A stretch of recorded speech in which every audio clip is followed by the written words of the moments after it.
Polling అల్లర్లపై SIT chief Vineet బ్రిజ్లాల్ను కలిసి వివరాలు అందించారు వైసీపీ నేతలు.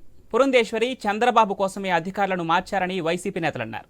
అధికారులను మార్చిన ప్రాంతాల్లోనే అల్లర్లు జరిగాయన్నారు. ఆ వ్యవస్థలను అడ్డం పెట్టుకుని ఎన్నికల్లో లబ్ధి పొందాలని చూశారని వారు ఫైర్ అయ్యారు. కూటమిగా వచ్చి ఎదుర్కోలేక విధ్వంసం సృష్టించారని అన్నారు. దుర్మార్గ చర్యలకు పాల్పడిన వారిపై చర్యలు తీసుకోవాలని బ్రిజ్లాల్ను కోరారు.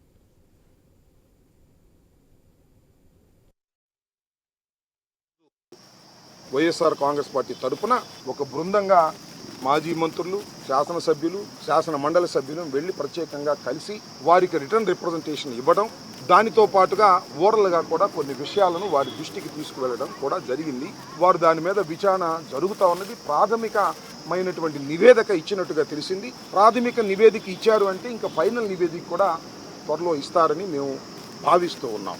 ఇది చాలా విచిత్రమైన, చరిత్రలో చాలా అరుదుగా జరిగేటటువంటి సంఘటన. ఎందుకని అరుదుగా జరిగేటటువంటి సంఘటన అంటున్నానంటే, ఎన్నికలకు ముందు ఇవాళ వైఎస్ఆర్ కాంగ్రెస్ పార్టీ అధికారంలో ఉంది. ఎన్నికలకు ముందు ఉన్నటువంటి కలెక్టర్స్ని, ఎస్పీలని ఎన్నికల కమిషన్ మార్చింది. ఎన్నికల నిర్ణయం జరిగిన తర్వాత సహజంగా ఇలా జరగటం అనేది చరిత్రలో చాలా సందర్భాల్లో జరుగుతూ ఉంటుంది. దేని మీద మార్చారు అంటే, భారతీయ జనతా పార్టీ అధ్యక్షురాలు పురంధేశ్వరి గారు, చంద్రబాబు నాయుడు గారు కలిసి కొన్ని రిప్రజెంటేషన్స్ ఇచ్చారు. అయ్యా పలానాలో ఎస్పీ ఉంటే మాకు ఇబ్బంది అని కాదు, పల్నాడులో ఉంటే శాంతి భద్రతలు విఘాతం కలుగుతుంది, వైఎస్ఆర్ కాంగ్రెస్ పార్టీకి అనుకూలంగా ఉంటారు వాళ్ళు అనేటువంటి ఒక రిప్రజెంటేషన్స్ ఇస్తే అధికారులు చాలా మందిని మార్చారు. మంచిదే, మార్చడం దానివల్ల మేమేమి పెద్ద ఇబ్బంది పడవలసినటువంటి అవసరం లేదు. ఇక్కడ గమనించాల్సిన అంశం ఏమిటంటే, ఎక్కడైతే మార్చారో అక్కడే మళ్ళా సస్పెండ్ చేయాల్సిన పరిస్థితి వచ్చింది.